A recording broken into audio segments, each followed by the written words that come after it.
What's up, guys? We're live. We're going to be doing UFC 259, the aftermatch. This is, the recap of a pretty crazy card yesterday. There was, some big upsets. Obviously, the main event, some other interesting things that happened. So, like always, I got my boy Jack Attack MMA here. So, what's up, Jack Attack? How'd you think, that card went down yesterday? I thought it was pretty damn exciting. Obviously, we had like a few controversies and then a few dominant performances. All in all, all 15 fights stayed intact. That was pretty surprising. Yeah, solid card. Yep. And then right before we get started, I just want to give a shout out to some people in the chat, Bloodthirsty MMA, Uncle Champ, UFC boys in here, MMA Genie, so Jimmy the Drunk. So appreciate everyone. Definitely make sure to be involved in the chat. Talk. Give us some things to talk about. But we're gonna jump in here. The first fight of the night. It started off pretty good for me because had the upset with Trevin Jones. He came in there and kind of did what I thought he was gonna do. He used his counter punching and was able to catch Mario Batista with a really nasty it looked like he was throwing an uppercut and he switched it to kind of like a shovel hook, and it was like a real crispy counter, man. And he knocked him out. I mean, Trevin Jones, 2 knockouts in a row. I think he's looking pretty good in the UFC. It's he's not necessarily one of these guys that is a round winner or really wows you overall in a lot of it, in big actions in the fight. But when he lands and he could put you out. So what do you think about Trevin Jones and Mario Batista? Because I don't think Batista looked that bad either, but it was a good fight. Yeah. I think it was a really good way to kick off the card. I ended up taking Trevin Jones as a pick, and the reason why was, this dude beat Timur Valiev. Controversy aside, Timur Valiev, a way better guy than anybody Mario Batista's ever faced. So yeah, I just thought that he had potential. He trains out of a BJJ gym. He's a black belt in jiu-jitsu. He has a lot of power. Batista looked good early, coming with the volume and stuff, but I wasn't that concerned going into the second round about him being down because he was keeping it close. He was chopping at the legs, and Batista got a little overzealous there, and he paid for it big time. Yeah, pretty damn exciting fight to kick off the card. Yeah, and in my opinion, I mean, 2 big wins, 2 knockout wins for Trevin Jones. I think he needs, to get a decent opponent next. So, what do you think in terms of a matchup for him? Would you, move him up into that top 30 range and see if he can compete there? Yeah, that's what I was thinking. I was thinking if you could maybe give him like one more veteran test, give him a guy like Brian Kelleher. Or I was thinking if you wanted to give him like a tougher test, you could give him like a Nathaniel Wood, maybe a guy that's, came close to the rankings before, but kind of fell short a couple of times. Yeah, man, I definitely am impressed with Trevin Jones. So I'm going to be interested in what what he does next. But with Mario Batista, I still think he's probably one of the better prospects in the division. He only has the loss to Jones now and Corey Sandhagen, but I do feel like a lot of people were kind of trying to rush him up. So I think he probably should maybe get a. I'm trying to think of a good matchup for him. Potentially, maybe a guy like the maybe the loser of the fight between Felipe Klarsh and Journey Newson, something like that. Maybe even Amin Zahabi, but I know he's coming off of a win. But I just feel like he should take a bit of a step back and get a confidence booster type of fight. But what do you think? Yeah, I agree. I was definitely thinking like on the lower end prospect here, and I know that you mentioned that upcoming bout. I thought of one myself. As you was taking on Jack Shaw. Um, I'm fairly confident in Jack Shaw to use the grappling and get it done in that one. And Batista and Azure have like a similar amount of experience, had their ups and downs in the UFC. I think that will be a good matchup. Yeah, for sure, man. So that was a good way to start off the card, and it continued with this next fight. I mean, I thought this was a really late stoppage. I thought they could have stopped this fight way earlier, but Uros Medic goes in there and basically just destroys Alon Cruz. Landed that flying knee and just beat him down on the ground. I really thought they could have stopped it a lot earlier, like I said, but Medic was pretty impressive, man. I mean, he's goes in there usually in a lot of his wins and just blitzes through these guys, especially his last 2 fights since coming down in weight. So, are you impressed by him? And with the long cruise, 0-2 now getting finished both times in the first round, you think that's it for him in the UFC? Um, yeah, it's a real tough one for Elon Cruz at this point. obviously, I do. I've got like high hopes for Medic moving forward in the division, but he got finished by Spike Carlisle early in the first. He got pretty much annihilated by Uros Medic here. I agree about the stoppage. I have no idea what Mark Smith was thinking. He must have hit about 30 shots, but it wasn't, while he was just cowered up against the fence or in a fetal position. Like the dude was, you know, severely trying to get the hell out of there. And it was like Elon Cruz came out, guns blazing. But as soon as Medic touched him the very first time, his whole entire demeanor changed, and the writing was on the wall. He had the commentary pleading for a stoppage for like a minute straight. It was really bizarre, but exactly what I expected for Uros Medic in that spot. And yeah, so as far as Medic goes now, I mean, it's two fights that he's had basically under the UFC banner, with one being in a contender series. I mean, we haven't really been able to see much because he's just been just destroying these guys. So, what do you think in terms of a matchup next for him? Would you move him up quickly, or would you still be cautious with a guy like Earls? Yeah, I'd still be somewhat cautious with him. I think that he can give like a hell of a lot of people problems in the striking department, but I kind of want to see his grappling tested, but I don't want to like throw him to the wolves right off the bat. So I was thinking a guy like Roosevelt Roberts or maybe Christos Giagos. Yeah, for sure. Those would be some good fights. You know who I was thinking, and I want your opinion on this one because he even said in his post-fight interview like he wanted to start fighting these new up-and-coming guys. And I don't know if necessarily Medic deserves this fight, but what if he fought a guy like Clay Guida? Oh damn! I mean, yeah, I'd definitely be up for seeing that one. I think Clay's definitely a tough test in the grappling department. He's not all that much of a submission threat, but if you can't stuff his takedowns, you're going to be in for a nightmare 15 minutes. So I think that will be a good one. And yeah, like Clay actually showed some striking improvements himself in his last fight too. So yeah, I'll be down for that big game. Yeah, yeah. I feel like that would be just an interesting fight, but maybe they would have to give him, one other guy, like you said, and then they could maybe give him a guy like Clay. But, as far as, like you said, with the long cruise, so you think that's probably his last fight in the UFC?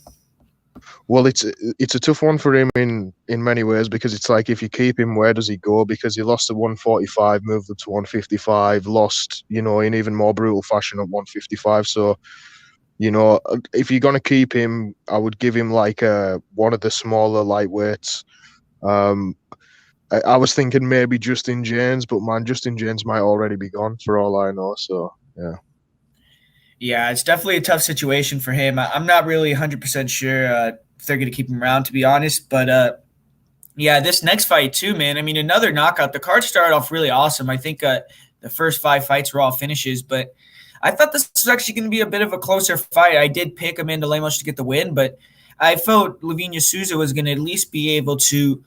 I don't know if she would have won a round, maybe, but I thought she was at least going to be able to at least have portions of success in the fight. But man, Amanda Lemos went in there and just dominated her on the feet, finished her in a little bit over a minute. So that's 3 wins in a row for Lemos at 115, looking really good. She just beat a girl that was ranked in Lavinia Souza and ran through her. So to me, I feel like she should definitely get a pretty big step up in competition, fight one of these more named girls. And for Lavinia Souza, I mean, it's kind of tough in my opinion. I mean, she still has a good record in the UFC. She has, in my opinion, marketable. She's marketable with the way that she talks. She's funny, but she hasn't really had great performances. So not really sure what they're going to do with her. But what did you think about the fight overall? And just what do you think about Amanda Lemos and her progression? I mean, yeah, she's looked amazing so far in her UFC tenure, and then she came into this fight. There was a lot of weird line movement on this. I believe Souza opened a moderate favorite, and then she closed a moderate dog. I took the chance on thinking maybe the bookies were right instead of the public, but man, I was wrong. And I should have seen the signs just because of how good Lemos has looked so far. And yeah, came in, sat her down twice, I think, and yeah, Souza had no answers. So yeah, it is tough for Souza. I think if you keep her around, you should give it to one of these young up and comers, like maybe even like a Corey McKenna. Some might think that's too soon for Corey McKenna, but I mean, she's struggled with grapplers and she just got destroyed by a striker. So I don't know where she goes other than that. Yeah, I mean, with Amanda Lemos, I feel like, would you give her a girl in the top 10 in her next fight? I was thinking maybe she could fight potentially the winner of either the Mackenzie Dern Nina Ansaroff matchup or maybe even that Angela Hill versus Yoder fight. What do you think about that? Well, yeah, I was thinking the same thing. She needs like definitely some sort of name value type like fight next, and I've actually got written down here Hill Yoda winner. That's what I thought. Yeah, see, I feel like that's a good progression for her too. Because if she can beat a girl, especially if it's Angela Hill, if it's Yoder, I don't think it's really going to be as big of a deal. But if she beat Angela Hill, especially in a dominant fashion, I feel like she would be pretty close to title talks for sure. But Jimmy the Drunk's saying Lemos versus Tisha Torres. What do you think about that one? Yeah, I do like that because Tisha, she's had a lot of trouble recently, but she's been fighting like really top tier girls in the division. So she got back on track. We could like, yeah, it's like a good litmus test to see where Lemos is really are in the division. Yeah, and then as far as Levia Souza goes, are you kind of done with her? I know you said you picked her in this fight, or what do you think? You think she can rebound from this one? And what type of matchup would you like to see her in next? Yeah, I think I'll probably be fading her moving forward. It obviously all depends on the matchup, but if you want to keep her around on the roster, I think girls like Kay Hansen, Corey McKenna, or if you want to give her like another like old head, you could maybe give her Felice Herrig, see how that one goes. But yeah, not too hyped for Souza moving forward after that performance. Yeah, someone I was thinking they could potentially give Souza, and I would think it'd be kind of a build up or kind of a get back fight is Amanda Hebos. I feel like because they both kind of can't strike, so it would be an interesting matchup. But I'm not sure if they would give her a name like that. But they are both coming off losses. And yeah, I agree. I'm not really sure about Levia going forward. I just feel like she might just be a little bit undersized, man. So that was a tough fight for her, but. Kind of next to Sean Brady, man, went in there and he had a little bit of trouble on the feet. I would say it wasn't smooth sailing for him 100%, but basically dominated the fight. Took Sean Brady down at will, and took Matthews down at will, and Matthews really couldn't do anything off bottom, and eventually got that submission. So Sean Brady 14-0 now. I'm not sure I'm 100% sold on him as other people in terms of him being a top 10 future champion type of guy, but he's never lost. He's looked good. And, what did you think about Sean Brady in this fight?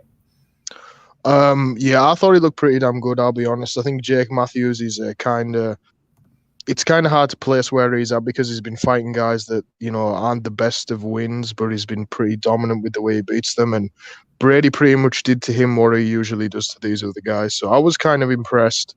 Like you said, he did have moments on the feet. I think he might have even got dropped to a knee by Matthews at one point, but complete, just systematic breakdown on the mat. I think that he needs a top guy moving forward so that we can kind of place him. And there's guys coming off of losses like Jeff Neal or Ponzinibbio that I was thinking you could put him in there with next. Yeah. I feel like I agree. I think you need to give him one of those guys, maybe like right outside the top 10 and just see, what he could do with that. But yeah, what do you think? Just in those potential matchups, would you be favoring him if you fought a guy like Jeff Neal or Ponzinibbio, or would you kind of need to see him get that win to prove to you he's on that level? Well, I feel like it's really hard to determine how Jeff Neal and Ponzinibbio are going to look moving forward because both of them kind of came off of like a really bad. It wasn't even like an MMA related injury. It's just like a really bad infection that really messed them up, and they've both came back. And Jeff Neal fought valiantly in that Wonder Boy fight, but he was like practically dying by the end of it. And Ponzinibbio got destroyed by Lee the Leech. So I don't know, man. Ponzinibbio Ponzi can always crack, and he could definitely cause issues for Brady on the feet. But I don't know, man. It's hard to say where Ponzi's at right now. Yeah, for sure. I mean, I'm really not even 100% like Ponzinibbio. He got knocked out in his last fight, so I don't know if they would give him, someone coming off a win, especially since he hasn't fought in a long time. But it is a good matchup there for sure. And then as far as Jake Matthews goes, I mean, he it kind of seems like whenever he gets that step up in competition, he'll drop the ball a little bit. So, I mean, what did you think about that? Do you think that, Jake Matthews is ever going to really get to that next level, or do you think he's always going to kind of just be, outside looking in of that, high level competition? Yeah, I think he might be a classic case of just like a borderline gatekeeper type fighter. I don't know. He's still kind of young, and he has definitely showed a lot of improvement. So maybe he does get there eventually. But if I were to guess, I would say kind of just you know fringes on the borderlines.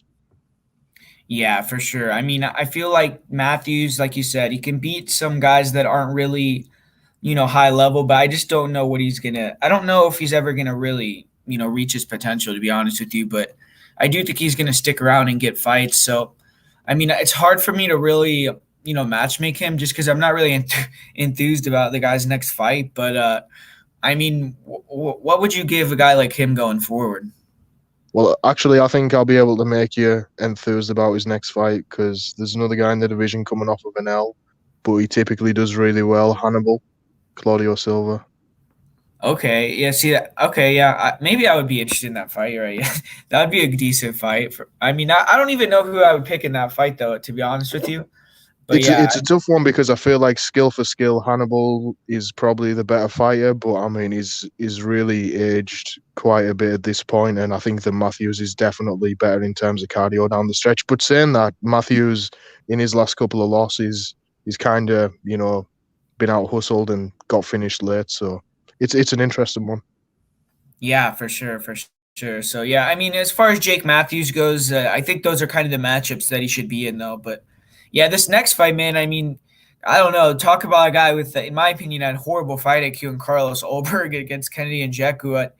I mean, to me, he was kind of dominating the fight, but yeah, I mean, he kept letting Nzechukwu, land strikes after he would unload, and it seemed like Kennedy was kind of just lulling him to throw all these long combinations, punch himself out by just using a high guard. And Ulberg eventually got caught against the cage, and he got knocked out pretty bad. So he fell to 3-1 now, which in terms of a UFC record is not very good. I'm not really sure what type of matchups you can give a guy like that, but Kennedy Nzechukwu, it didn't to me, he didn't seem like he really improved or impressed that much. But yeah, man, I'm not really 100% sure, what either of these guys are going to do in the UFC moving forward, to be honest. But I do think that, both guys, the fight was fun to watch. But yeah, man, I mean, what's your opinion on it? Yeah, like you said, it was really fun. I mean, Carlos Ulberg did have his moments early, and yeah, it's a tough one because Kennedy's like such a bigger dude, and he was shelling really well. So it's almost like Carlos would have had more success if he just tried to empty the tank right from the get go and try to finish him off. But I guess he kind of like went ham for a bit and then kind of tried to outpoint him down the stretch, and it didn't work out for him at all. And yeah, I think it was pretty much just the case of a guy taking advantage of a guy with way less experience. I wasn't impressed by Kennedy, and Carlos Ulberg, for a guy with that type of record, somewhat impressive. But like you say, who do you even give a guy with a 3-1 record moving forward in the UFC? Is kind of in that Justin Taffer position after he debuted. And yeah, I don't know. It's a tough one. I haven't even wrote anything down for him. First time ever. Yeah, I mean, and I mean Kennedy and Nzechukwu too. It's like I don't know. It's not like that win really to me. It's like, can you really move him up in the rankings after after a win like that? It's like he's getting dominated the whole fight, and I mean, props to the guy. He gets the knockout, but I just don't really know what to do with either guy, to be honest with you. Yeah, I mean, one thing that you could say for Kennedy, I guess, is that he's coming off of a layoff, so maybe ring rust was like a factor for him or something like that. But I mean, for Kennedy, I think you could maybe give him. I know Kutalaba and Devin Clark are fighting soon. I wouldn't mind seeing him fight Devin Clark, seeing how we could do in that type of matchup. Yeah. Now I'm just thinking in my head, what would you think of fight? Who would you? I just want to know who would you think would win if they did Ulberg versus Lil Roundtree.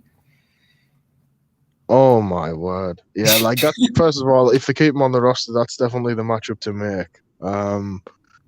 And Oh man, I think I would take Ulberg. Just out like Khalil looked so bad in his last fight, man, and he was talking about retirement before it. So and bizarrely, he was talking about retirement. Then he signed a 4-fight contract, and then just went out there and looked like shit against a guy who hasn't been able to get out the first round in the UFC.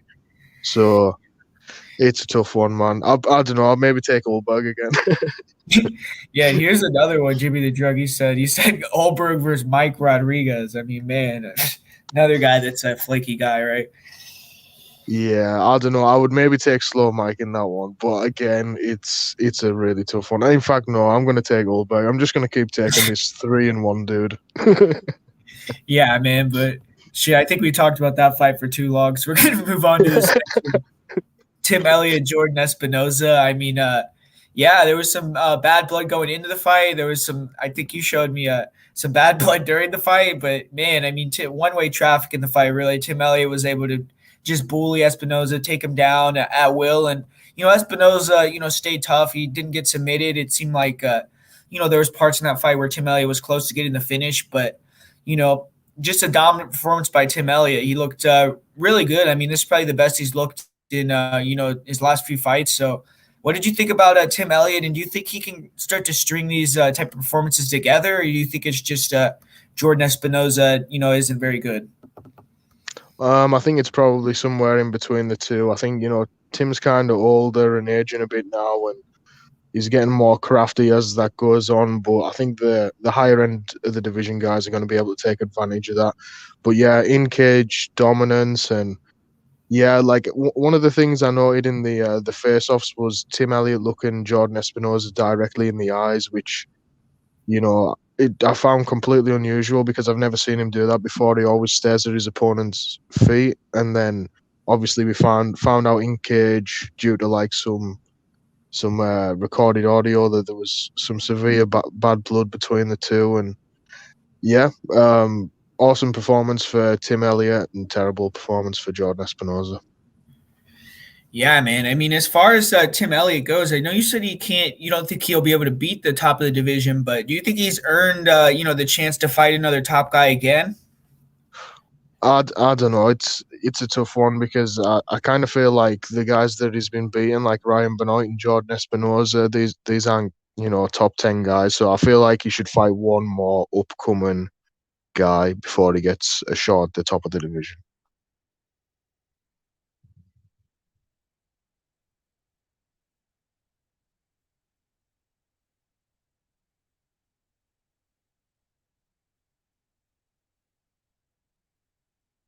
Hello,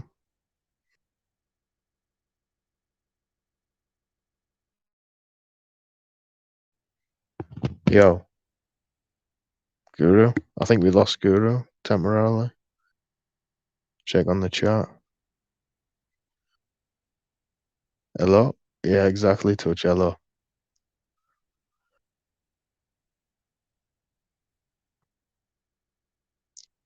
Shout out the guys in the chat anyway while we're taking this little break. We got Adam Volchenkov, Nick Alexander, Robot Chicken Wings, the MMA Genie, Call Me Touch CMT, TJ Kill. Shout out all you guys. Get the likes up for your boy Guru. But yeah, anyway, we'll talk about the upcoming matchups. For Tim Elliott, utter dominant performance, and as I was saying, I think Guru thinks that maybe he deserves a step up into the top 10, but I would give him, one of these up and coming dudes who have looked impressive so far. And we've got David Dvorak taking on Raul Paiva. I think you could give Elliott the winner of that matchup and see how he stacks against one of those guys. Or if you want to give him another grappler, you could give him Amir Albazi. I think that will be a good one. Hey, what's up, man? My bad. I don't know. My internet just went down right there for a second. But what No were you talking problem, about? I was just talking about the matchups for Tim Elliott. I was just saying that, I think that, he maybe he does deserve a top 10 guy, but I'm kind of unsure about how he stacks up against the top 10 guys. So I will give him one of the up and coming guys. If you want to give him like a another grappler, you could give him Albazi, or if you wanted to give him a striker, you could give him the Dvorak and Paiva winner. Yeah, yeah. I was thinking, Dvorak, he had a close fight with Jordan Espinosa, right? So it is interesting, to see a guy like, Tim Elliott in there and dominate him. So I do think that would be a interesting fight there. I actually do feel like, Tim Elliott does kind of deserve a step up in competition just because, you know, he always showed a, good skill set. But I feel like now that he's with James Krause, he has started to have at least, and I think he's a dangerous guy. So, I like Tim Elliott against some guys. I think that he could get some wins maybe in that top 15, but yeah, it's going to be matchup based, and I don't think he could ever compete for a title or anything. But yeah, as far as Jordan Espinosa goes, what do you think about him? Do you think he's going to get any more big matchups in the UFC, or you think he's kind of I mean, this is 4 out of 5 losses for him, so he really could be in danger of being cut as well. Yeah, for me, in terms of Espinosa, I think that the only logical step for him is either Zalgas Zumagulov, who has came into the UFC, fought twice and picked up 0 wins himself. Either that, or there's nobody else for him really in the division, in my opinion.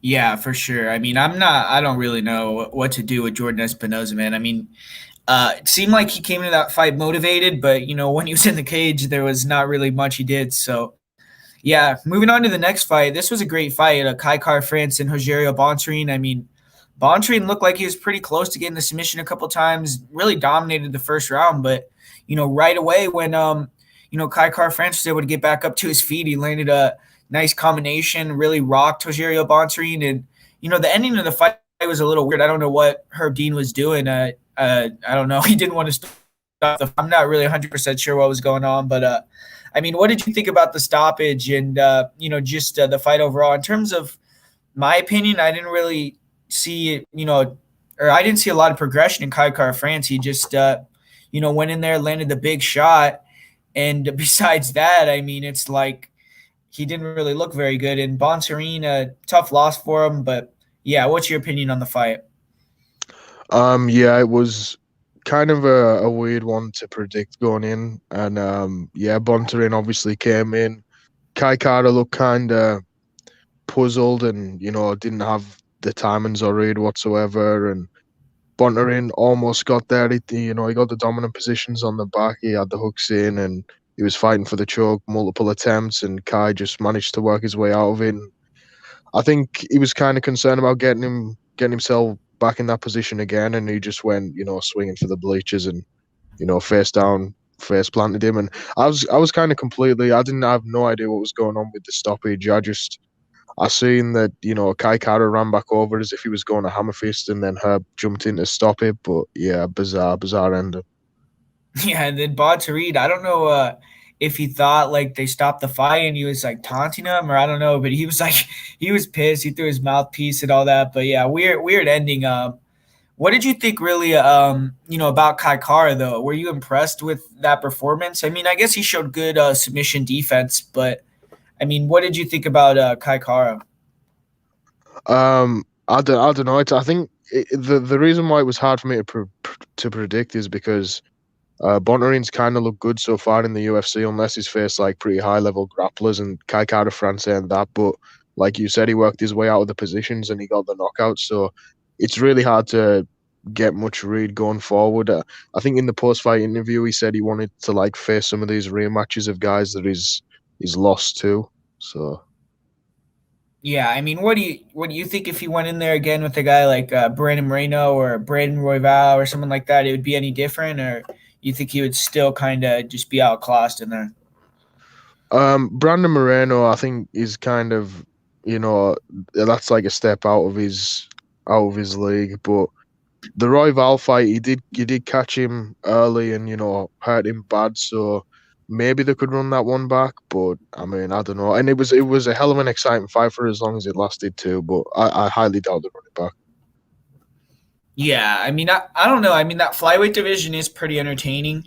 So whoever they give Kai France, it'll definitely be a good fight. And as far as Bontrain goes, I mean, he's lost 2 fights in a row, and arguably a lot of people felt like he lost that fight with Magomed as well in his debut. So he Yeah. potentially could be 0-3, or I guess he did get the one win over Paiva, but even that win was a little bit weird with the doctor stoppage and all that. But I do kind of feel like he deserves another fight in the UFC, but I'm not really 100% sure who you would give him. What do you think? I mean, do you think he deserves another fight? And if he does, who do you think you could match him up with? Yeah, I do think he deserves another fight. And I don't know if this is. I just think it's an interesting clash of styles. One's like more wrestling orientated, the other one's more of a jiu-jitsu type of guy. How about that Cody Durden fella who Jimmy Flicks have made? Yeah. See, that would be an interesting one for sure. Because Cody Durden, he hasn't gotten a win in the UFC either, so it'd be a decent matchup in my opinion. Both grapplers, so man, I mean, this next fight, I had a terrible read on this fight. I really thought that Joe B man was going to be able to do a lot better in the grappling, but yeah, Askarov went in there and kind of dominated the fight. I mean, Joseph had some moments. It seemed like on the feet, it was more competitive, and I did think that he could have won the third round potentially, but yeah, I mean, Askarov definitely won the first 2 rounds, kind of dominated, and definitely got a well-deserved win there. So good win for Askarov, and Joe B. I don't think he's necessarily like completely washed up, because he's in there with guys that are in the top 5, and he's potentially winning rounds. He's winning rounds on certain scorecards, things like that. But yeah, I mean, as far as him continue his career, it's just it's a weird thing, because he's already proved so much. He's one of the best flyweights of all time, and do you really want to fight these guys at the bottom of the top 10 or outside the top 15, and risk losing to a guy like that you'd smoke in the beginning of your career? I'm not really sure, but it's going to be up to him. I don't think he necessarily is a guy that is like forced to wash it up. He didn't look that bad in my opinion, but yeah, Askarov was able to go in there and did well. So yeah, I mean, do you think Askarov deserves a title shot next, the winner of Moreno and Figueiredo? Yeah, I think Askarov's done enough at this point to secure himself the next shot after Moreno and Figueiredo. But for Joe B, I had a feeling going into it that this was going to be tough matchmaking for him. He was coming off the 2 devastating losses to Figueiredo, and then moving right back into a guy that hasn't lost in the UFC so far and has beat really good competition already. So yeah, I don't know. I feel like they kind of done Joe B a disservice by even booking that. He was coming off of. Many people thought that he shouldn't have even got the rematch for the title anyway. So to throw him in there with like another killer in the top 5 right afterwards, they probably should have like give him more of a layup fight. Yeah, I mean, do you think would you bring Joby back for maybe one more, like give him a kind of farewell fight, give him a win? You think he honestly, I was thinking he could potentially fight a guy we were just talking about, a guy in Kai Kara France, and it's not like he's fighting a bum, but I think that he could win that matchup potentially, and have a good ending to his career. But what do you think about him fighting a guy like that, or would you even give him a lower level guy if you wanted to give him one more fight? Yeah, I was thinking like because I was looking over the top 10 and I feel almost bad saying it, but I feel like he would lose to a lot of these top 10 guys now, and even some of the killers like coming in on the outside. But I was actually wrote down Bontarin. Oh my God, man! Wow. Yeah, and I was actually thinking Tyson Nam.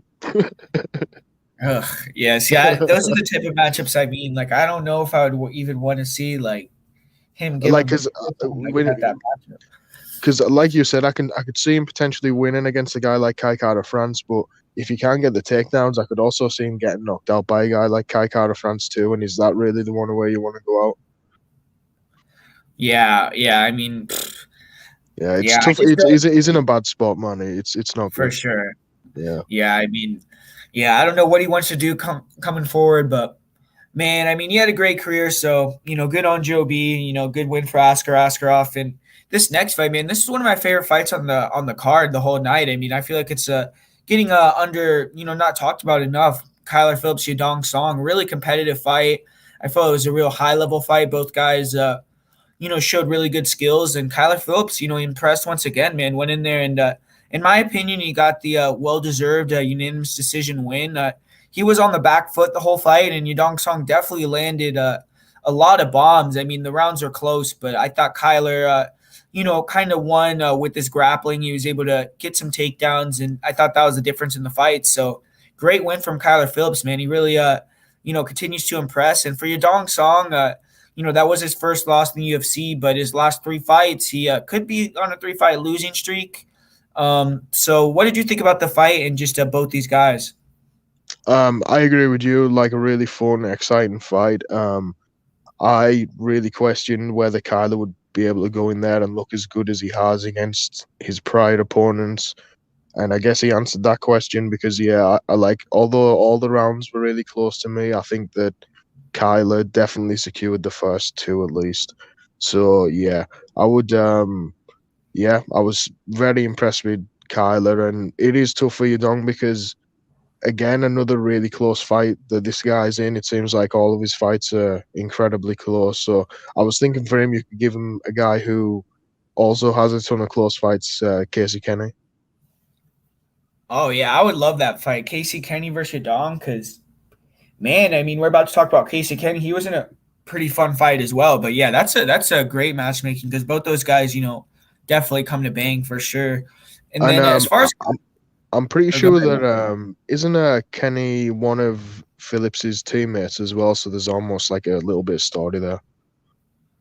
I believe so. Yeah, I think they're both Yeah. training in Arizona. But Yeah. yeah, so I'm not sure if they would even fight each other. But yeah, that would be a great fight, 100%. I mean, I feel like that would be definitely. You could even put that as like a co-main event on a fight night card, in my opinion. Yeah, I think that would be a fucking really good matchup. Yeah. Yeah, and then as far as Kyler Phillips goes, he was calling, to get one of those top 10 guys. And, what I was thinking, I thought it could be an interesting matchup is they could potentially, I know he's coming off a loss, but what if they threw Kyler Phillips in there with a guy like Marlon Chito Vera? That's actually one of the guys that I've got written down. I think stylistically, that's a dope fight.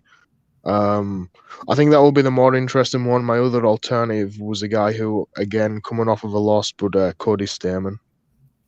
Yeah, see, I definitely feel like he deserves that level of fight now. I think that the Chito Vera would be more of a fun fight because I know you're a big fan of Cody, but he definitely doesn't have the same type of fun style like a guy like Cheeto. So, but Yeah. yeah, I definitely feel like Kyler Phillips, man, he's impressive. He really he moves well. He has good grappling. He could switch stances, good striking. So I'm not sure if I'm ready to call him a future top 5 guy or future title challenger yet. But I mean, are you impressed by him? I mean, he's only 25 years old. So what do you think the ceiling on a guy like Kyler Phillips could be? Honestly, after that performance, I think that his ceiling could literally be the title. I think that the guy did look that good in the fight, and Song Yadong, these guys who fight out of Team Alpha Male, they're generally like not guys who are easy to get down and keep down and control. And not only did he do a bit of that, but he looked amazing, or like on the feet too. So, and he has in all of his UFC fights. So, yeah, I'm hyped for him moving forward. Like you were saying, another big name guy, and we kind of talked about this a little bit yesterday. I think this will be a banger of a fight, but it's probably not what they're gonna do next. Phillips versus Cruz. Yeah, man. I mean, I feel like that would be an interesting fight, but I definitely feel like Cruz, I mean, you got to give him credit. I guess we could just jump into this next matchup right now. Cruz, he already just did that type of fight, where he put up his name, his legacy on the line against Casey Kenny. And you got to That give is true. guys kind of some respect for that because a lot of people, a lot of guys don't want to do that. They don't want to go fight an unranked guy when they Dom Cruz, he could have fought a lot of guys. I bet you they would have given him basically if you would have asked for anyone, I bet you they probably would have given him the fight, So it was good on him to accept that fight, in my opinion. And I actually thought he looked really good. I mean, his movement looked really good. He was able to deal with those leg kicks. I mean, it didn't seem like they slowed him down too much. Even in the 3rd round, he was still way faster with the footwork than Kenny. His hands looked really, really fast, man. I mean, his hands were really impressive in my opinion. He was landing some bombs, and Casey Kenny definitely has a chin, man, because Dom was landing some nice combinations. He's landing the straight right hand. And, I don't want to act like it was a runaway fight because it was a split decision, which I totally disagree with, man. I thought that Cruz won all 3 rounds, actually. But the second round, you could have given it to Kenny. But I thought that was the only round that Kenny potentially could have won, in my opinion. The third round, I just thought that Cruz, he showed that, championship mindset, man, in the hard because he was able to push harder than Casey Kenny, the younger guy. Casey Kenny got tired and Dom Cruz got the takedowns. He won on the striking in the third round and, he got the job done. So I was impressed by Dominick Cruz and it looks like he match made for us. I mean, after the fight, he's calling out Hans, the owner of Monster Energy. So, I mean, I don't know if you know who Hans Mollenkamp is or you've ever seen him, but that would be a, funny fight if they actually did that for charity. But yeah, man, I mean, as far as just competition wise, what did you think about the fight? Do you agree with me that, Dominick Cruz looked good and got the win? Or did you actually think that, the one judge that scored it for Casey Kenny was right? I do think the first rounds were really close because I think didn't Casey stuff like almost every takedown in the first 2 rounds, if not all of them, and the leg kicks were slowing him down somewhat, but man, he didn't throw enough of them, and yeah, Cruz came in great shape and he was super elusive. He was making Casey miss a shitload, so. I definitely think the right guy got the call, but it was just another close fight. The Casey Kenny was in. Like, I think he got the nod in his last fight when he didn't really deserve to, against Nathaniel Wood, and this one was another really close one. It didn't pan out for him here, but yeah, like you said, props to Cruz for putting it on the line against one of these young up and comers and actually getting it done too. So. Yeah, man. I mean, great performance from Cruz. And what do you think it like? I know you were saying you wanted him to fight maybe a guy like Kyler Phillips, and we were talking about this earlier. I mean, don't you agreed? I believe you would be interested in seeing him in kind of it'd be cool to see him in a Legends fight with a guy like Jose Aldo, right? Yeah, I think that's probably the type of fight that they want to and they're going to give him next because he is a company guy. And in terms of the Monster Energy, this guy, I heard him Dana mention it because I watched his like post fight scrum, but I didn't catch Dom's post fight interview. I actually missed it, so I'm not sure what all that's about. That charity fight. Okay, so essentially, I guess Hans is the owner of Monster Energy, and Monster obviously sponsors like a lot of fighters and all that. So essentially, Cruz was saying that like Hans will like hit fighters up or hit Cruz up, and you'd be like, you have to comment on my Instagram. You have to comment on, like on my last Instagram post, or you're gonna get dropped by Monster and like shit like that. So he was saying like, it's essentially the same thing as if Dana White was like saying, go comment on my post since you're in the UFC, or like you'll get cut. And you're saying like he's not sponsored by Hans, he's sponsored by Monster, and Hans is like holding fighters hostage for clout. And like basically he was saying he called him out and he's 100 pounds lighter than him. He's like a little guy is calling you out and stuff like that. So, I mean, I'm not sure, but yeah, that actually beef. Yeah, that sounds pretty interesting. I wouldn't be opposed to seeing that, but whether or not I think that'll actually happen, I don't think so. Yeah, I don't know. I don't think that Dana White wants his fighters fighting, multi-million-dollar sponsors for the UFC either. But yeah, definitely. Yeah, it's definitely interesting. You could tell. I know you said you watched Dana's post fight. He was kind of treading water on that one. He didn't really want to talk about it. Yeah, for sure. Yeah, definitely. Yeah, it was. That's kind of weird, but yeah, like that whole Instagram messaging, like that's just so bizarre. Yeah. Yeah. Well, why would a multi-million-dollar company sponsor dude need to do that? That's just so embarrassing. Trying to like steal clout, basically. Yeah, basically, it's like he's trying to, I mean, and Dom was kind of calling him out because he's saying you call yourself a pro fighter. I guess he's like 3-0, or I don't know, but I guess Dom was kind of insinuating that he didn't think he was actually like a real fighter either. But yeah, I mean, who knows? I mean, it seems like they have some sort of personal thing, but Cruz is always he's good at that, man. I mean, he kind of marketed something. A lot of people were talking about it, and it's like he wasn't even on the main card, and it's just like. Yeah, he's a good guy with that, and it was interesting. But man, we got 77 people in here. I want to give a big shout out to you guys. That's awesome. So, yeah, make sure to hit that like button and come back, man. We're going to probably be doing this every Sunday. So, yeah, it's definitely a fun show to listen to. But, yeah, coming up next, this was, the first fight on the main card and a real close fight with Alexander Rakic and Thiago Santos. I feel like didn't really live up to the hype. A lot of people were expecting fireworks, a great fight, but, kind of, a fight where both guys were hesitant and didn't really want to do much. It didn't seem like Rakic could get his grappling going. He couldn't really take down Thiago. And even against the cage, it seemed like Thiago, in my opinion, was doing more damage in the clinches with the knees. So, it's a weird fight. Rakic had the forward pressure, but actually, if you look at the numbers, Thiago outlanded Rakic in the first round and pretty significantly in the third round and overall in the fight. So, it is a fight that, could have went either way, but, Rakic got the win. And in terms of the division, I think that probably is best for the division because he's the younger guy and probably has, a higher ceiling at this point. But tough loss for Thiago Santos. But overall, what was your opinion on the fight?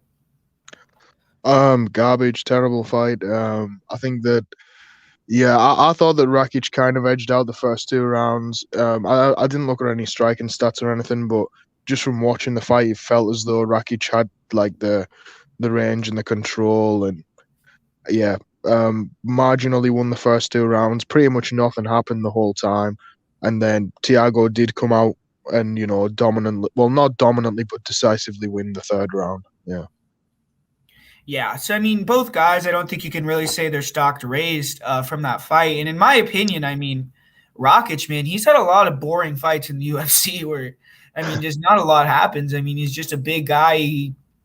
I'm not sure, but I mean, he gets the win, so that's all that matters. He's, only had the one loss to Volkan Ozdemir, and yeah, I mean, what would you do with Rakic? I'm not really ready to say he could compete with the top 5 guy, but I think that's probably what you're gonna have to give him next. Yeah, I think that's probably something that he's gonna get next, and I feel like the UFC probably have like a similar, the brass probably have a similar feeling towards him. His last fight he fought Anthony Smith, and he had him really badly hurt in the first round, and he took him all 3, and he wasn't entertaining whatsoever. And this fight, it was, the worst fight on the card by a country mile, in my opinion. Yeah, just going out there and doing, the bare minimum to get wins. I don't think that gets you very far, and they'll probably put him in with somebody who they think can, force a fight out of him. And yeah, I think he'll probably end up facing the winner of Yuri and Reyes, and I think that's going to go badly for him.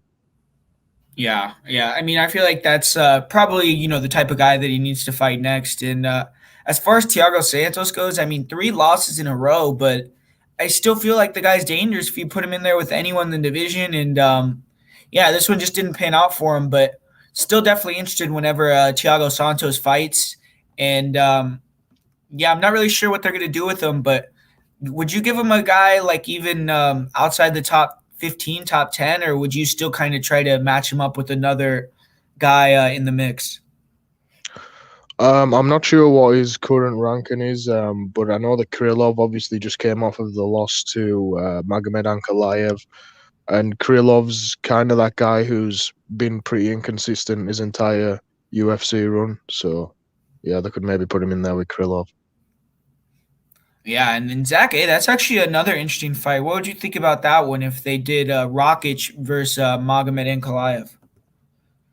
I don't think there's many people in the division that I'm going to be picking against Ankalaev, and yeah, I don't see Rakic is not going to be able to employ a grappling strategy against Ankalaev. So, and Ankalaev is well versed on the feet himself. I would definitely favor Ankalaev in that fight. Yeah, but that's another one that I actually think it makes sense in terms of matchmaking as well. Yeah. But yeah, so in terms of Thiago, an interesting fight. I know he's saying Rakic versus Johnny Walker, but I was actually thinking, what if they did a Thiago versus Johnny Walker? Because that could be a a highlight reel knockout for a guy like Thiago. I think it'd be a really fun fight, man. Yeah, I mean, that could definitely be a fun fight. I mean, I'm kind of worried about Thiago now because not like, and it's tough to say because Glover and Rakic, these are guys who have like kind of worked their way up, and they're at like, Rakic is maybe peaking, and Glover is somehow getting this, miraculous second wind. But Thiago, since the injury, kind of hasn't looked the same to me. But I feel like if there was anybody he could go out there and get like a highlight reel KO over, it would be a guy like Johnny Walker. Absolutely. Yeah. Yeah, I mean that would be a good. I think it would be a nice get back fight there for Tiago. But yeah, I mean, as far as Tiago goes, you're still interested. I know you said you don't think he looks the same, but you still want to keep him around in the UFC, right? You still think that he definitely could have some fun fights. Oh yeah, I definitely not concerned about cutting him at this point. Definitely think he's got at least a few more in the tank. Ultimately, what I would like him to do is move back down to middleweight, but I kind of feel like that ship's already sailed. I don't think he plans on moving back down to middleweight. Yeah, especially with him getting older, I'm not sure if he'll do that, but Yeah. yeah. And then moving on to this next fight, man. I mean, Islam Makhachev versus Drew Dober. One-way traffic in this one. I mean, Islam was able to just get the takedowns pretty easily, and once he got on top, he really just was step ahead, 2 steps ahead of a guy like Drew Dober. And the submission he had at the end, the arm triangle, was pretty was pretty crazy, man. I mean, it was a weird way he finished the choke, but yeah, man. I mean, excellent performance from Islam, and kind of just proved what everyone was saying. The Daniel Cormier's, the Habib's, he kind of just continued that progression. But I still believe, I don't think Dober was a highly ranked guy, so you still kind of have to pump the brakes a little bit. But man, I mean, he went in there and did exactly what he had to do, got the finish, and looked really good. So yeah, what was your opinion on Islam? Yeah, I mean, to me, he kind of went out there and did what he had to do and what I kind of expected of him. I honestly thought it wouldn't. I honestly thought it wouldn't take him quite as long to do so, but I thought he was probably going to go out there and get it done in the first or second round submission. But Drew Dober, I think he definitely kind of has improved his grappling flaws while he's been with Trevor Whitman at elevation. But yeah, not enough. Too much of a gap between the two. It was bad matchmaking, and while the fight was happening, I actually said that I thought that Drew Dober's management probably never even should have booked him in that fight to begin with. That's a bad fight to take for Drew Dober. Yeah, and I mean, as far as Drew Dober goes, he's still a fun guy to watch. But like you said, I mean, just didn't show anything in that fight. So wasn't really a good performance, or probably a good fight to take for Dober for sure. But as far as Islam goes, I know he called out Tony Ferguson in the post fight, which would be an interesting fight. I'm not sure he really deserves that fight yet. He hasn't really beaten anyone, so I would rather see him, fight a guy that's, kind of top 10. See, if he can dominate that guy. But what do you think about Islam's next fight? Well, I agree. I think he called out Tony, and I kind of feel like he should take one or two more steps between, like, that fight, like kind of guys who are between top 15 and top 10. But man, I think if they were to make that fight, if they were to book it, I feel like that would be a bad fight for Tony at this point. Especially just how he's looked off of his last couple of fights, got completely like, you know, mauled by Oliveira. So I just it would be kind of good because we've never gotten that Habib Tony fight, and I don't think we ever will. So I mean, I guess that would be some kind of version of it. We get like Habib's protege against Tony instead, but I think that would be, yeah, I think they should give him one more guy in between now and then. He doesn't really deserve that fight right now. Yeah, man. But think about how epic that moment would be. I'm not saying, and I bet you most people would have that opinion that Islam would probably go in there and get the easy win. But I mean, how sick would that be if you see Habib in the corner and Tony gets either a Darce or a knockout? He's in his face after the fight. I mean, that would be an epic moment for sure. Yeah, and that type of thing that could draw Habib back, and yeah, that would be some legendary storyline type shit. Yeah, hopefully that happens. Yeah, man. I mean, that would be awesome. It would just continue like the never-ending saga, right? It's just it's never gonna end with those two. But man, I mean, yeah, Islam looked great. You can't really take anything away from him, and dominant performance. But Drew Dober, I don't. It's weird with him because he worked his way up into the top 15, right? And now he's taking this super dominant loss, but I still feel like he's still a formidable guy, but it's going to be interesting who they match him up with next. I mean, what do you think about that? I think there's a bunch of guys that he can go out there and like give issues to on the feet, but I feel like whenever they give him this step up in terms of a grappler, I feel like he's just going to lose every time. I just feel like, I don't know, that's just clearly Drew Dober's Achilles heel. So I would give him somebody who isn't a submission threat. I was actually thinking somebody like Bobby Green, who can wrestle but kind of chooses not to, would rather engage the striking. Yeah, see, Bobby Green versus Drew Dober, that would be a fight that would definitely be more. It would be a winnable fight for Drew Dober for sure. I mean, I feel like he'd probably be the favorite in that one even.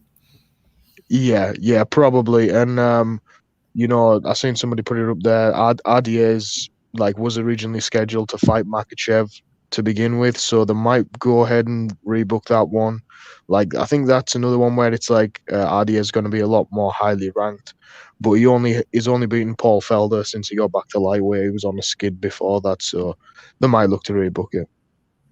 Yeah, that would be a real interesting fight for sure too, because RDA isn't a guy that I mean, a couple guys have been able to dominate him and take him down, but even if you watch that fight with Habib, the first round, you could have given the round to RDA. It was a competitive fight, and that was a long time ago. But RDA, he's definitely a good fighter. And then another guy that I was thinking, if I don't think the UFC would do this because it's a real tough matchup for Islam, in my opinion, and it's not a guy that's a big name, but if they did something like a Carlos Diego Ferreira versus Islam, I would think that'd be a super entertaining fight.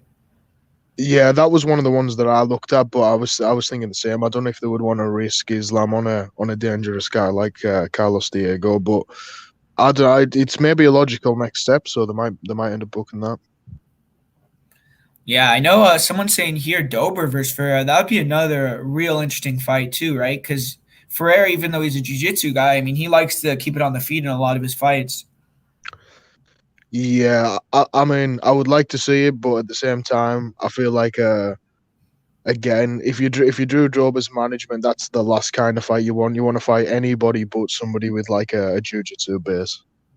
Yeah, yeah, man. Yeah. But yeah, let's get into this next one. I mean, this is probably the fight a lot of people want to talk about with man. I mean, I got burned on this one, man. I mean, Aljamain Sterling, he's the new UFC bantamweight champion, but man, I mean, he took the belt to the hospital. He got knocked the fuck out. So it's like, I don't know, man. To me, it's like, come on, dude. The guy, I feel like Aljamain Sterling got embarrassed in the fight, man. I mean, he got out grappled.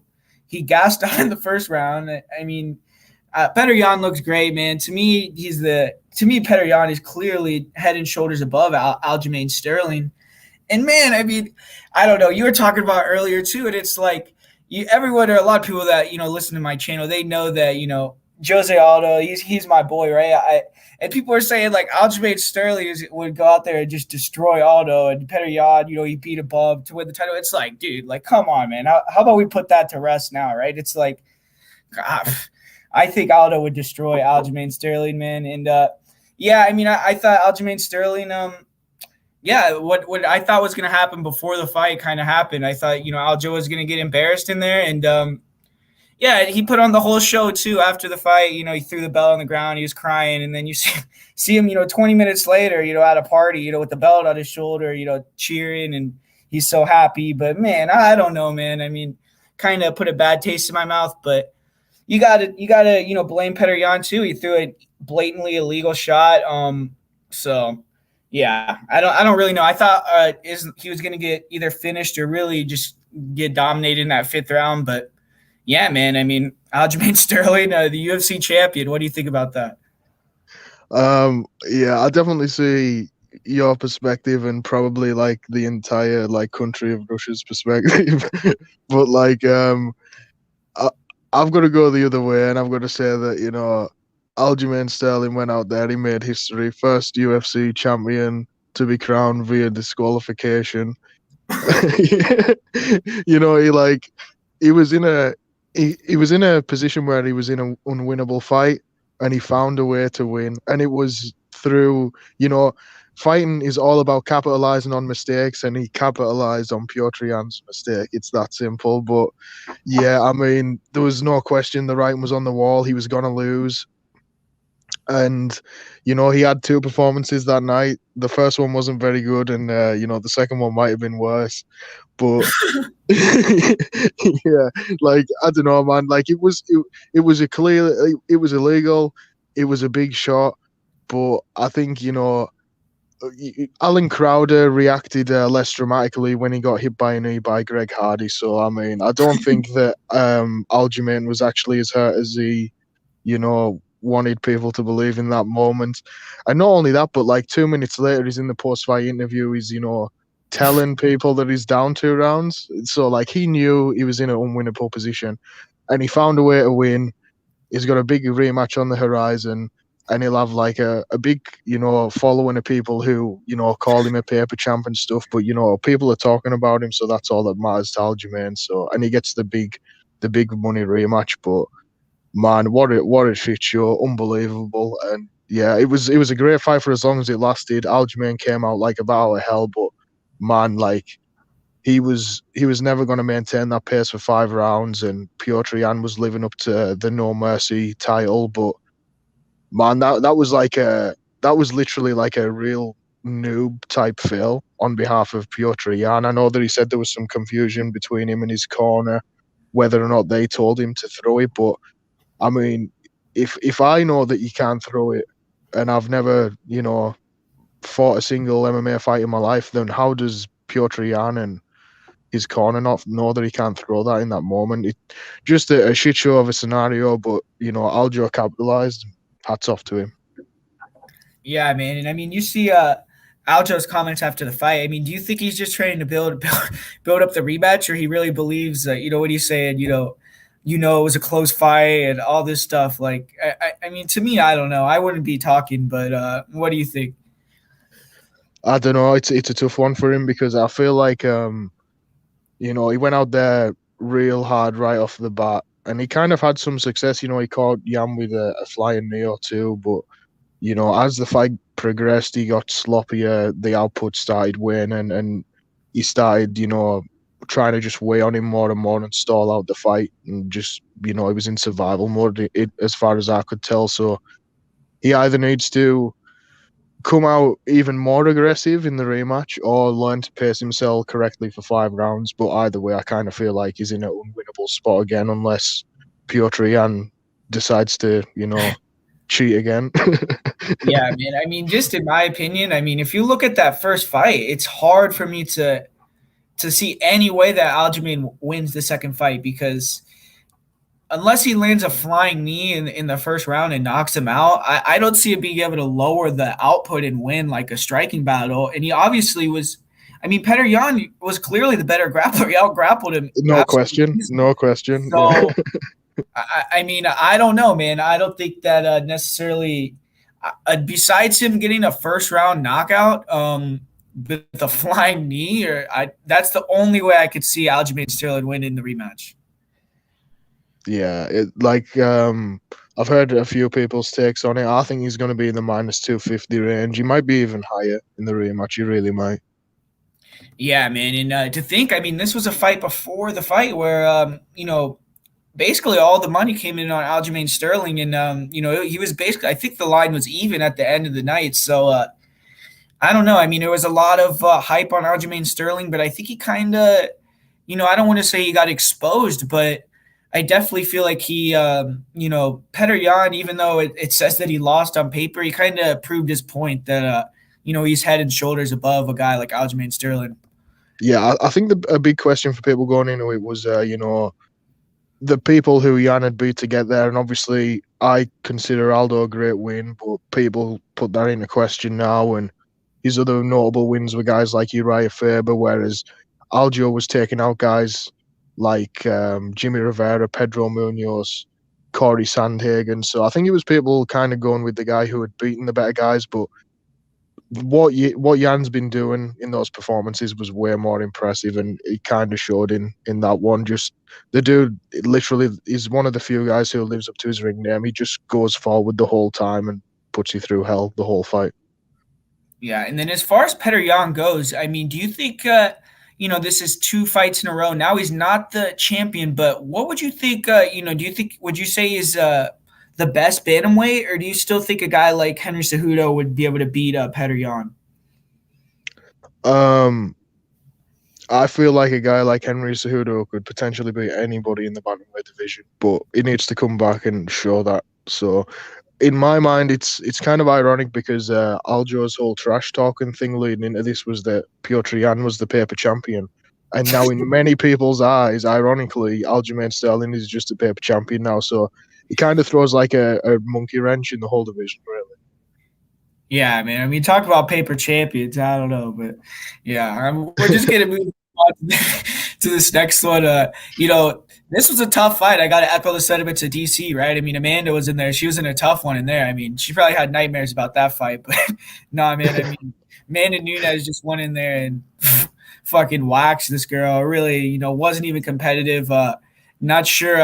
I saw Megan Anderson walking into the arena before the fight, and I mean, it looked like she, see to go. She was coming to a funeral. So, just a horrible performance all the way from a girl like Megan Anderson, man. So I don't know. I mean, honestly, to me, that was a cuttable performance. Like, you can literally cut her after that. But yeah, Amanda Nunes just destroys another girl and continues to live up to being the best girl of all time. So I mean, I heard some wild takes though. I mean, people are saying like do you think Amanda proved like how tough it is to be a double champion, and then because Izzy lost to Yan? I mean, she's fighting Felicia Spencer and Megan Anderson. Like, come on, man. I mean, we can tone it down a little bit, but it wasn't great. I mean, Amanda just went in there and fucking just destroyed that girl. So yeah, I mean, she's head and shoulders above everyone. In the divisions, maybe outside of Valentina, but yeah. I mean, what do you think about the 145 division?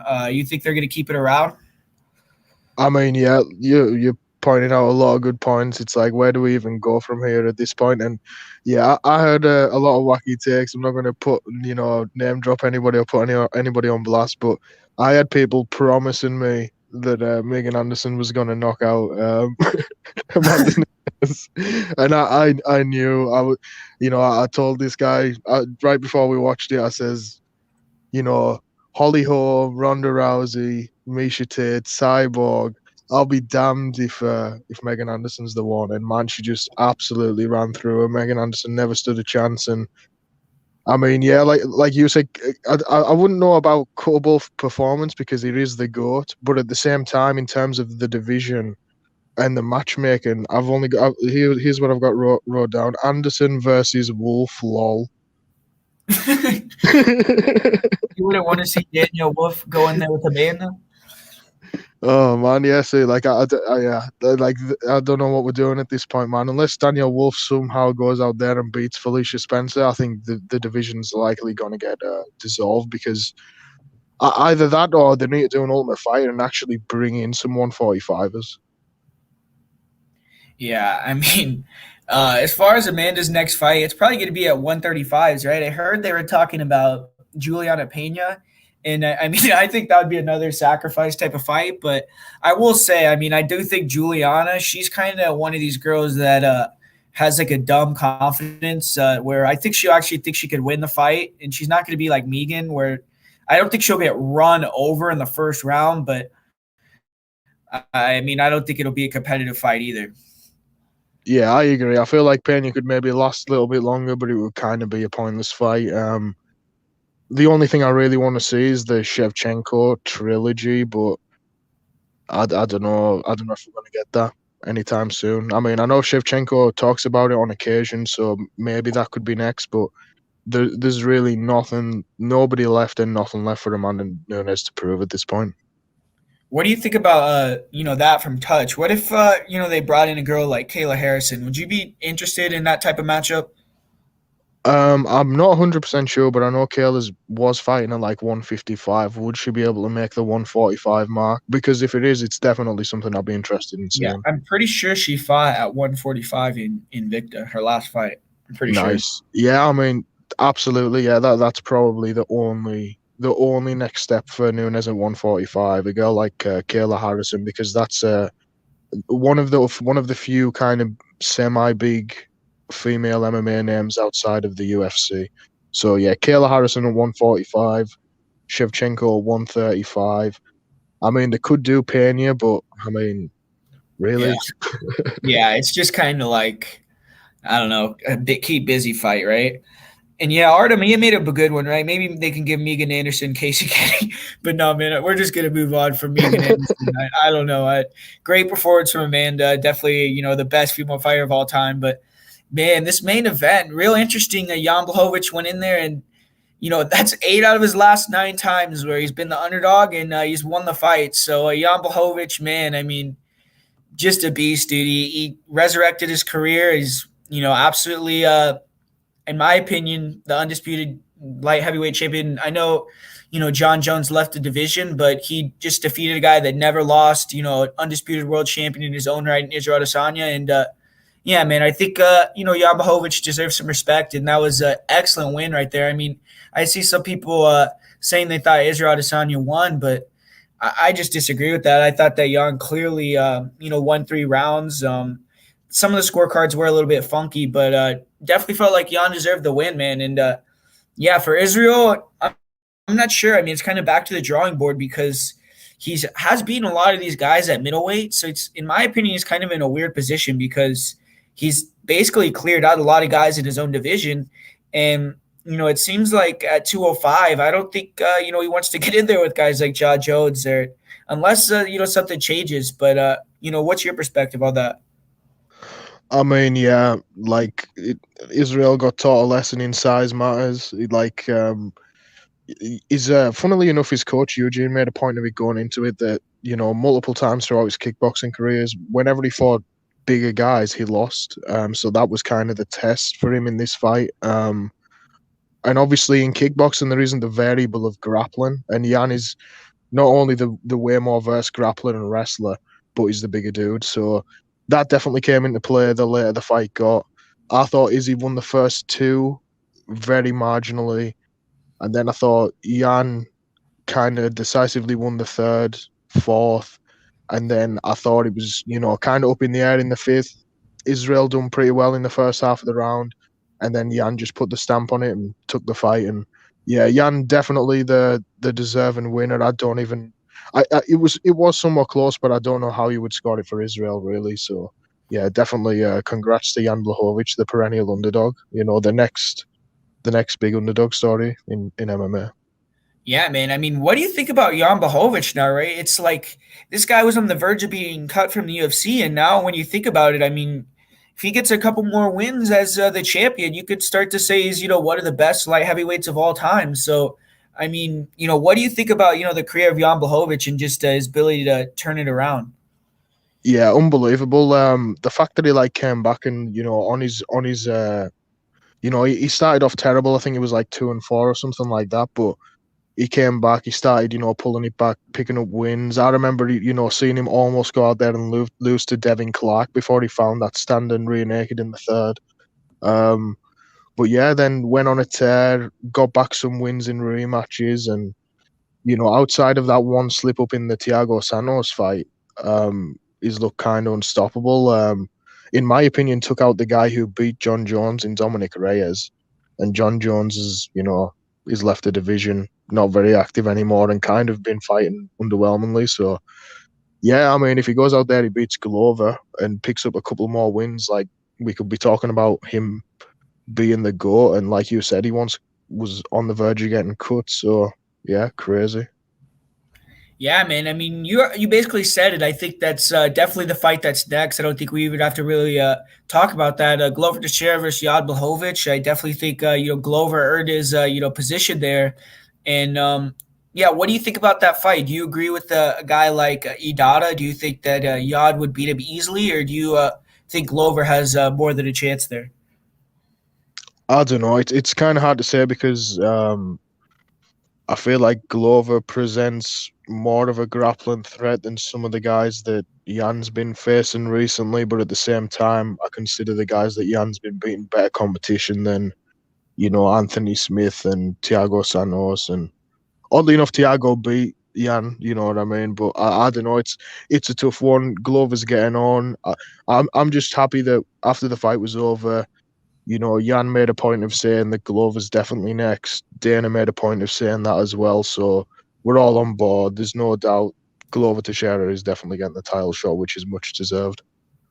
Yeah, and I mean, I do want to say though, I mean, if you look at what Glover did to a guy like Thiago Santos, and then what a new young big up and coming guy like Alexander Rakic did. I mean, Glover put it on that guy, and the same thing with Anthony Smith. So I definitely feel like you always have to respect a guy like Glover. It's going to be a different matchup, and I definitely feel like looking at that fight, Israel versus Jan, I think Glover would dominate Israel Adesanya if they fought, man. I think it would be an easy fight for Glover. So, kind of sucks that they made him wait out for that one. But Israel, he had a chance to go out there, be, a double champ, and, he couldn't get it done. But I think he'll be back. I'm not really sure what they're going to do with him next. I mean, he's probably going to go back to 85. And I don't know. I mean, is he going to do the rematch with the winner of Whitaker versus Costa? Or, I mean, it's hard to say, right? I kind of feel like if Whitaker wins that fight, that's almost like the one they have to do. Um, but I'm not even convinced if Paolo beats Whitaker that they have to do the rematch for that. Yeah, I almost feel like I would rather see a Vittori rematch if he can beat Till, or I would rather see Till fight Izzy if he beats Vittori. Yeah, see, Till, I feel like would be more interesting than Paulo. I actually agree with that, but I mean, you don't think Paulo, was drunk in the fight? Yeah, I mean, everybody's got their excuses. Maybe it would go differently a second time. I actually put my faith in Paolo the first time, so I'm kind of still salty about that a little bit. And yeah, I mean, if I knew he was getting drunk, I definitely would have been picking him. But yeah, like I don't think many people want to see that rematch. There isn't much need to, and I kind of feel like Paolo will be doing it. It would be a wrong career move to rush himself back into that rematch after how brutally he lost the first time. Yeah, man. And then just moving forward for Israel, do you think that that fight with John Jones now is dead in the water, or you think he could somehow get it back? No, I think that this is the probably the lesson he needed to learn because, like I said, you're losing the bigger guys in kickboxing, and now that extra variable of the grappling, like we've seen him taken down momentarily at 185. Though there will be guys at 185 that can out grapple him. Why have that extra variable of the extra 20 pounds? Because he's going in there weighing 200 pounds soaking wet, and Jan's probably coming in fight night at like 225, 230 or something like that. And yeah, size matters. It really does in fighting. So hopefully he stays at 185. That's probably what's best for him. Yeah, I mean, I feel like it's just that's a big jump too. Like you see a lot of these the champs. I know DC. I mean, he went up from 205, but he was like 250 pounds. So, but I mean, a lot of them it's only a 10-pound jump. This is 20 pounds, so it's a pretty big difference for sure. Absolutely. Yeah.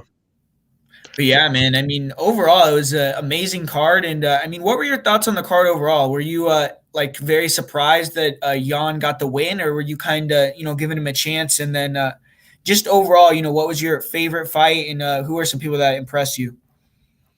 I wasn't surprised that Yang got the win. I kind of thought that he might be like a slow paced type of fight too. So, but I did end up. I picked Israel on that one, so I did. Shit the bed a bit.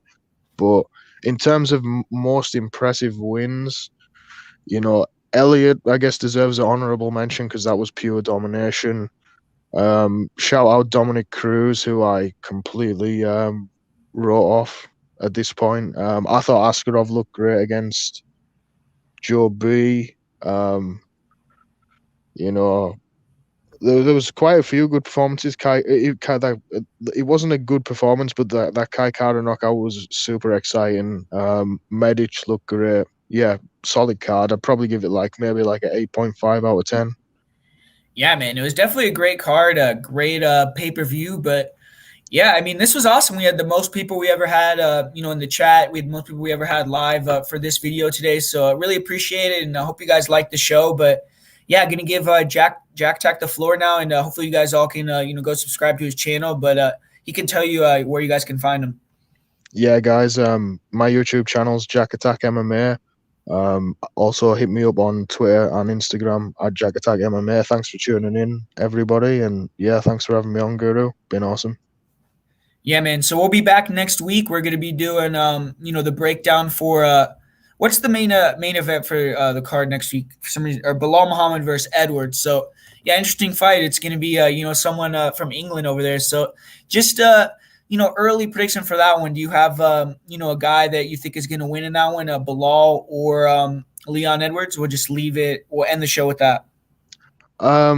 Somewhat heartbreaking fight for me, honestly, because I'm a big Bilal fan, but I also like to support my fellow Englishmen, so it's going to be a tough pick. Rocky coming off of a layoff and Bilal coming off of a quick turnaround. I'm probably going to take Rocky Edwards to get it done, but I'll see how I feel later on in the week. Yeah, man. So there you have it. That's the aftermatch for UFC 260. Thanks everyone for tuning in, and we'll be back later. And I'm gonna be dropping my prediction video later on in the week, so make sure to catch that. And if you guys haven't yet, just make sure to hit that like button and subscribe to Jack Tech MMA. Subscribe to my channel, and we'll talk to you guys later. So thanks for stopping.